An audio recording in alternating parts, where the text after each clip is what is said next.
do servidor Apache. Um exemplo. Vamos até a Apache de novo. Vamos criar aqui um documento vazio. Funcionou normalmente. Se você pode criar, você também pode editar. Vou fazer aqui um HTML básico.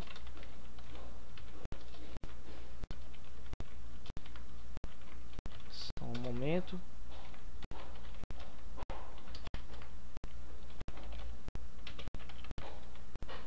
Pronto. Acabamos de fazer um arquivo HTML básico. Vamos agora no navegador. O nome do arquivo é teste.html. Vamos colocar aqui teste.html. O resultado: olá mundo. O mesmo que está aqui. A gente tem dois adentos a respeito dessa técnica. A respeito do servidor web, na verdade.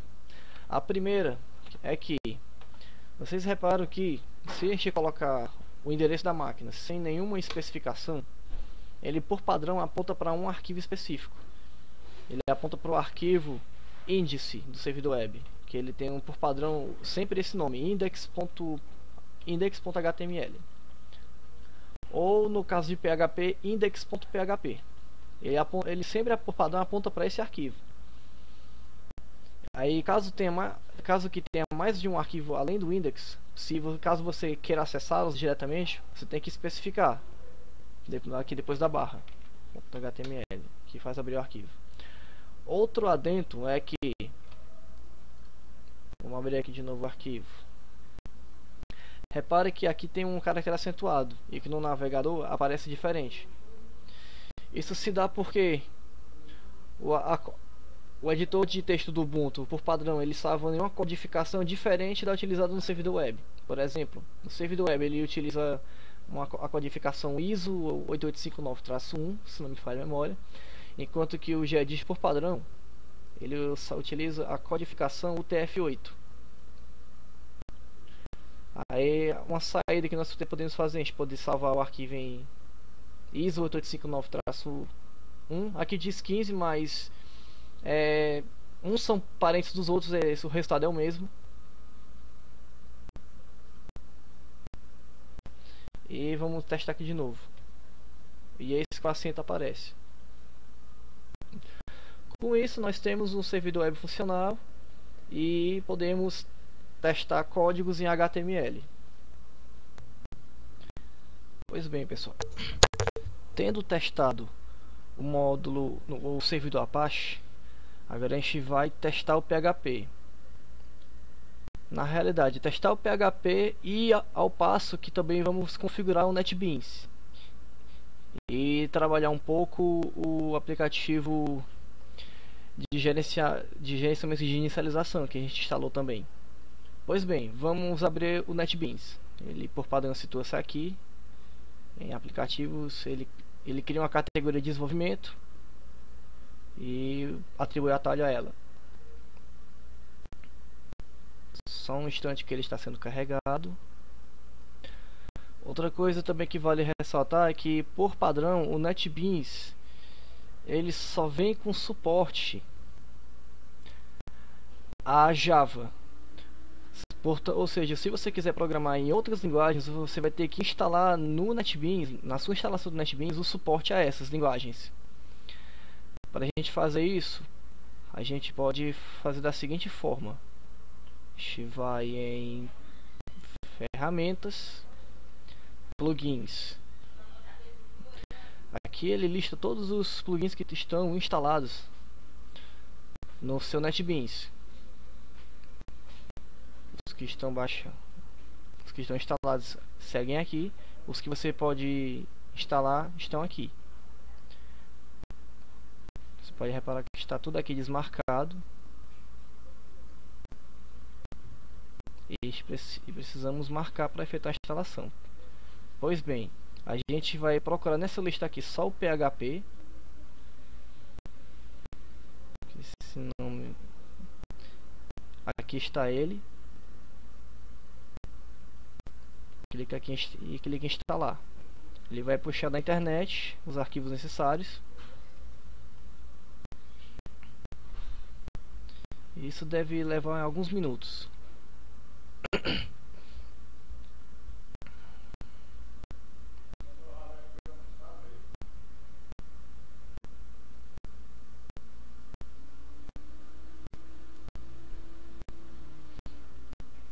E a licença de contrato, que ele quer aceitar e depois instalar.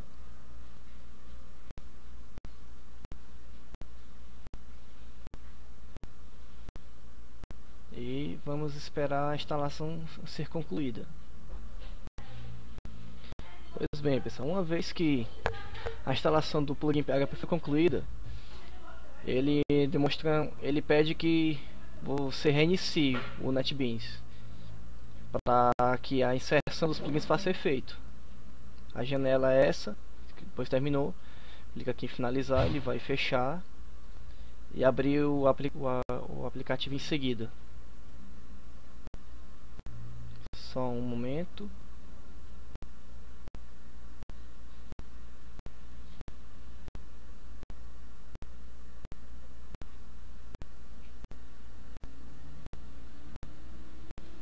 Só mais um momento.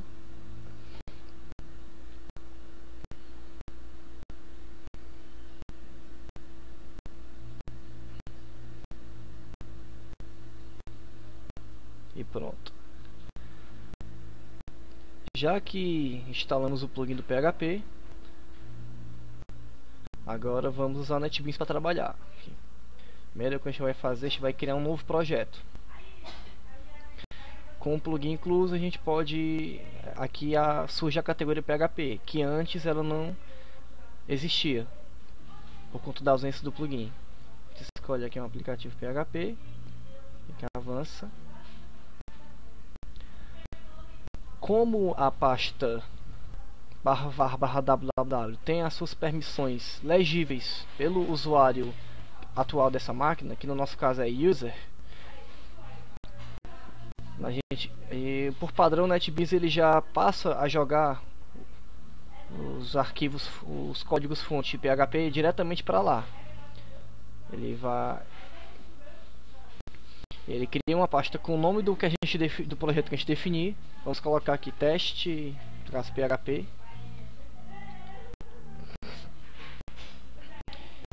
E dentre outras especificações que ele possui aqui embaixo. Aqui a gente pode especificar a versão do PHP.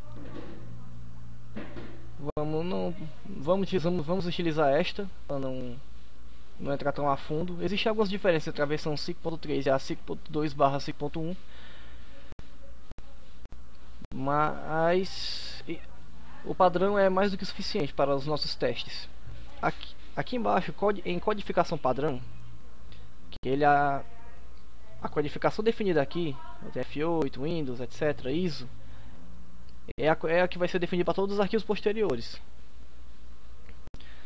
No nosso caso, vamos passá-la para ISO 8859-1, que é a mesma codificação do servidor web. E com isso pronto, clica aqui, vamos no próximo passo. Essa aqui é a URL do site, né? Quando você digitar isso aqui no navegador, ele vai apontar para esse projeto PHP que a gente está criando. E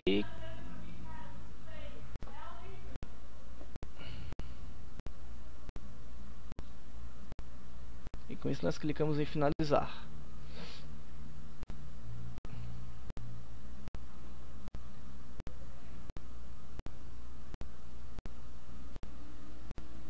Pronto. Ele já cria um arquivo modelo pronto para você testar a codificação. Repare que aqui é uma mistura de HTML com PHP, cada um nas suas devidas sintaxes, cada um deles é marcado com colorações específicas, de modo a facilitar a identificação de etiquetas. Ele especificou um tipo de documento HTML 4.1, criou um campo para você especificar o título, e com uma etiqueta de metadados, ele especifica a codificação, como está definido aqui.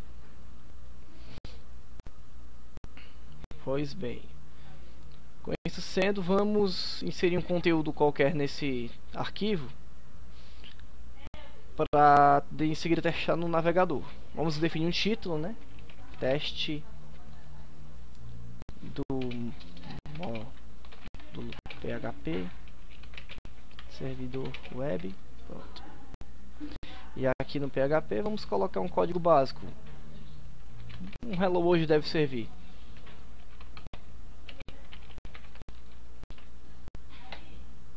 Deve terminar com ponto e vírgula, senão pode acarretar erros no código. Vamos salvar. Vai aqui em arquivo salvar, ou simplesmente o atalho Ctrl S. Repara que quando você faz qualquer alteração, aqui fica em negrito. Quando você salva no Ctrl S ou em arquivo salvar, tanto faz. Vou apertar aqui Ctrl S. Ele deixa de ficar negrito. E aqui é exibir notificação de que ele foi salvo. Com isso sendo, vamos verificar a pasta do servidor Apache. Vamos aqui na pasta var, em www. Ele criou uma pasta chamada teste.php, que é exatamente o nome do nosso projeto que foi definido. E aqui definir alguns arquivos base. Para esse index.php é o arquivo que nós acabamos de editar aqui. Vamos testar no navegador para ver qual vai ser o resultado.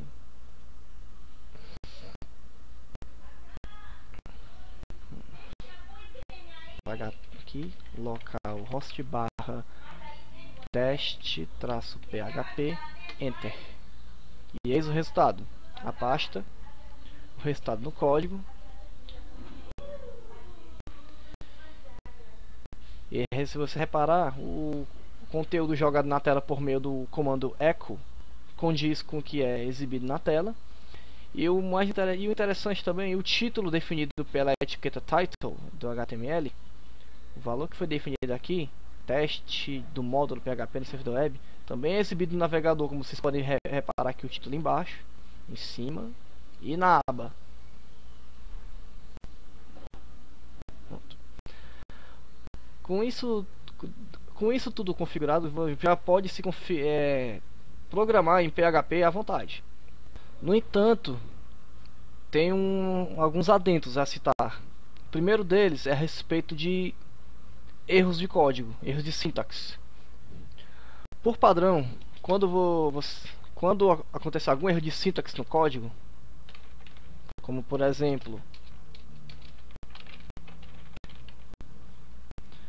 esse aqui que vocês estão vendo, muito embora o NetBeans deixe marcado aqui de vermelho, ó, o erro de sintaxe, e muito embora alguns dos erros apareçam inclusive aqui embaixo nessa seção tarefas do NetBeans, o mesmo não se pode dizer do navegador.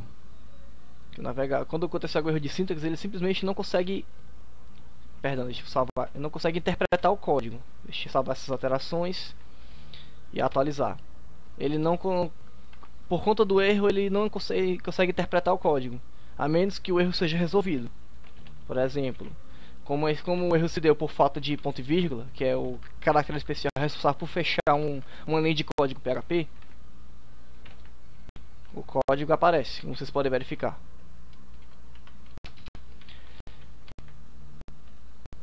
Isso daí pode ser modificado, essas configurações. Nas próprias configurações do módulo PHP você pode definir como os erros serão notificados no navegador e se eles vão ou não vão ser notificados. Por padrão, os erros eles não aparecem no navegador. Isso de modo a projetar a exibição do site para que o usuário que está acessando não seja surpreendido com uma série de erros de programação. Até porque o usuário não tem a obrigação de saber de PHP. Pois bem, a gente vai abrir aqui pelo terminal mesmo. A gente vai até o arquivo de configuração do PHP, o nome dele